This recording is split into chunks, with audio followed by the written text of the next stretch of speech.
Well, Phil Robertson will return to Duck Dynasty, but the controversy apparently far from over. A&E responding to the outcry from fans, reversing the reality star's suspension following comments that he made in a GQ interview.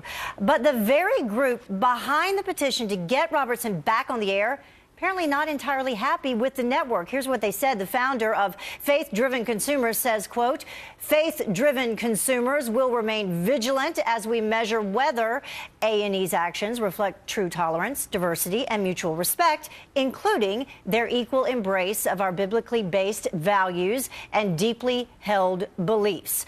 Joining us now, Michael Graham, Boston Herald radio talk show host, and Leslie Marshall, syndicated radio talk show host and Fox News contributor. Thank you both for joining us.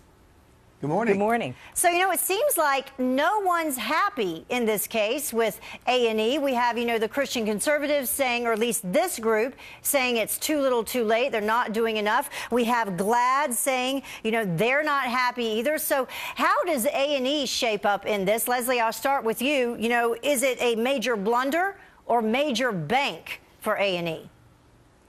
I think it's going to be a major bank because I think more people tuned into Duck Dynasty that had never heard of it, like some people I was talking to over the holiday break, or some people that maybe have never watched it. In the end, remember, these people who are angry, they have a choice. They have a choice to watch Duck Dynasty or not, to watch anything on A&E or not, or to buy or not buy the products advertised. So at the end of the day, they have to decide, is their love of Duck Dynasty greater than their hatred of A&E? And one further thing regarding tolerance, everybody's talking about the gay comments Phil made.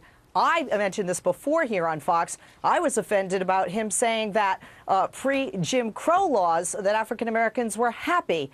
And I was quite offended by that as a white woman. And that does not speak of tolerance, diversity, or, in my opinion, Christian values. So, Michael, what do you think? Good move by A&E to reinstate Phil Robertson. And what about this group saying that, it's too little too late, not enough, and they're going to continue to monitor the situation?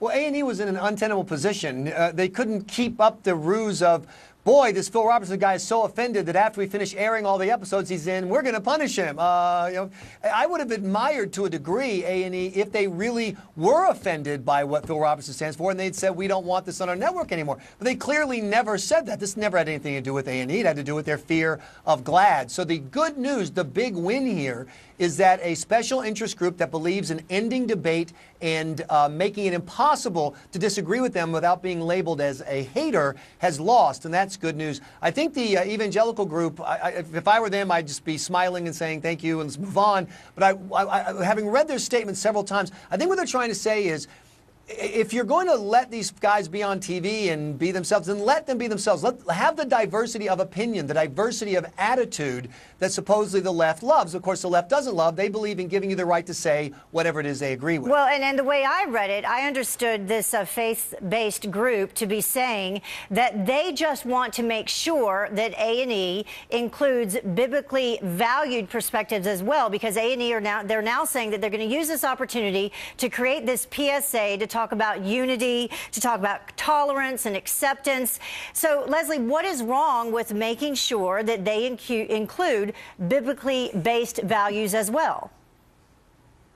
Oh, boy, is that beyond a slippery slope. A&E has no responsibility to any religious group, Christian or otherwise, majority or otherwise. If Christians or any other religious organization want to watch something, there are, on my TV, 1,072 channels, and a number of them, such as the 700 Club, CBN, are just Christian channels. I think that's absolutely crazy. I mean, A&E puts this show on. Either they like it or they don't. They watch it or they don't. And I do agree with Michael partially.